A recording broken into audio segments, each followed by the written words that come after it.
lâche. Ça conseil de sagesse quotidienne, être diligent dans le travail.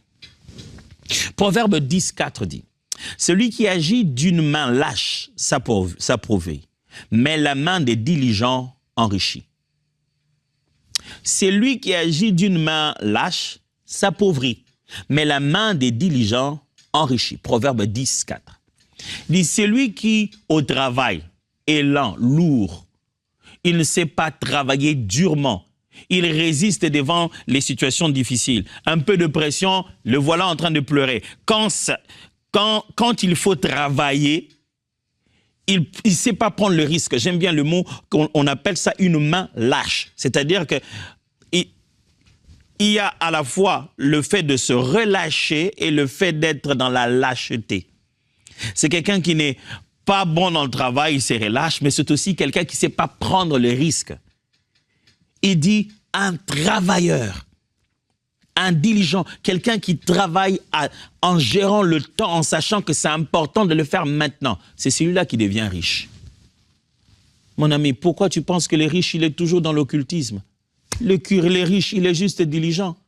Entre toi et lui, quelle est la différence? C'est que toi, tu préfères prier. Prier pour que Dieu te dise comment tu dois investir tes $500, que tu aies une prophétie. Mais lui, il a dit, qui ne risque rien n'a rien. Si je perds les $500, j'aurai au moins appris quoi ne pas faire.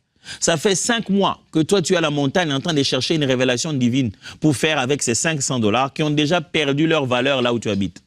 Ce n'est même plus $500. C'est 500, mais ça ne vaut plus 500. Mais quelqu'un, après 2 heures du temps, il a osé investir ça dans un domaine. Demain, il devient riche et tu te dis qu'il a certainement touché à des fétiches ou que derrière lui, il y a un esprit mauvais.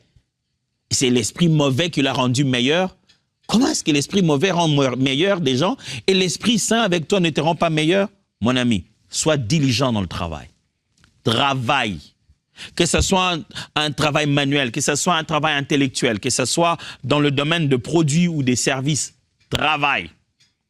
Bosse dur. Pasteur, je vais bien travailler, mais il n'y a plus d'emploi. Je ne parle pas d'emploi, je parle de travailler.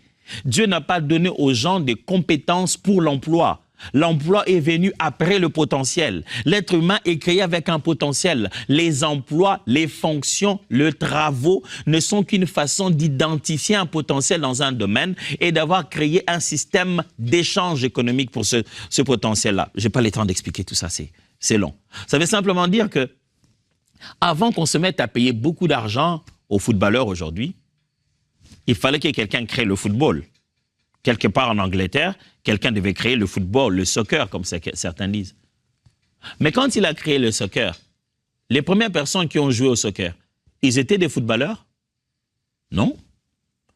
Le sport est né, mais quand le sport est né, les personnes avec les compétences étaient nées avant. C'est-à-dire, il y avait dans les jambes des gens les capacités de manipuler ce ballon comme le sport le demandait, les gens qui en avaient les compétences, mais qu'on n'avait jamais considéré que cette dextérité de leurs jambes était une valeur économique à échanger. On n'avait jamais vu que cette vitesse dans leurs pieds pouvait se changer et devenir, on pouvait être payé parce qu'on a ça. Le ballon est venu après. Le potentiel était en eux. Le jour où Dieu t'a créé, il t'a créé avec un potentiel. Ne pense pas que les seuls métiers qui existent sur la terre sont ta vraie valeur de vie.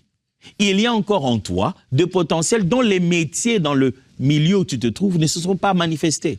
Ce qui signifie que tu peux créer un métier si tu sais valoriser un potentiel qui est au-dedans de toi.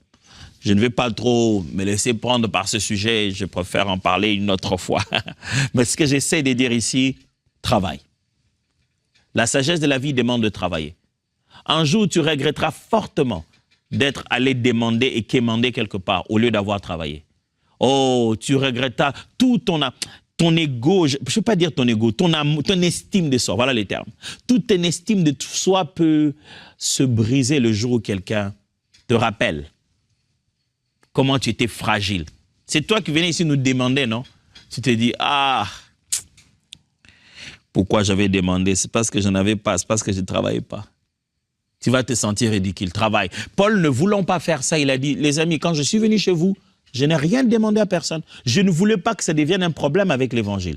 J'ai travaillé de mes propres mains. Je connaissais à qui j'ai affaire. Vous allez demain vous mettre à dire, c'est nous qui l'avons nourri. Je préférais travailler moi-même. Travaille, mon frère. Oh, moi, le Seigneur m'a dit, je ne touche pas au travail, je suis seulement dans le temps plein au ministère. Si c'est le ministère, ton travail, bosse dur dans le ministère. N'appelle pas ça un temps plein pendant que tu as passé 8 à 10 heures de ta journée à regarder la télé. Tu es en train de nous mentir, serviteur de Dieu. Si c'est du temps plein, on doit sentir pleinement ton temps dans le ministère. Pas regarder la télé, aller voir les voisins et finalement te dire qu'il y aura une dîme à l'église. Travaille alors si le ministère est ton travail. Passe du temps, on entendra ça dans ta prédication, que tu as bossé dur. Parce que tout ouvrier mérite son salaire. 5.